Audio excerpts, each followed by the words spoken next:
El mejor recuerdo que tengo con mis abuelos, que al final siempre han estado muy unidos. Siempre yo estaba deseando de que vinieran, primero porque siempre era la época de Navidad, entonces también me encantaba pasar la Navidad con ellos. Y las tardes al dominó, o sea, cada tarde jugábamos, sin falta.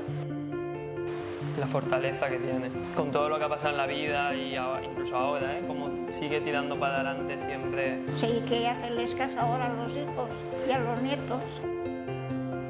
De las que vimos, esta fue la que más nos gustó de lejos, o sea, tanto por Alba y Carmen como por lo que se respira. Es muy cercano, de primeras ya vimos que esto era diferente.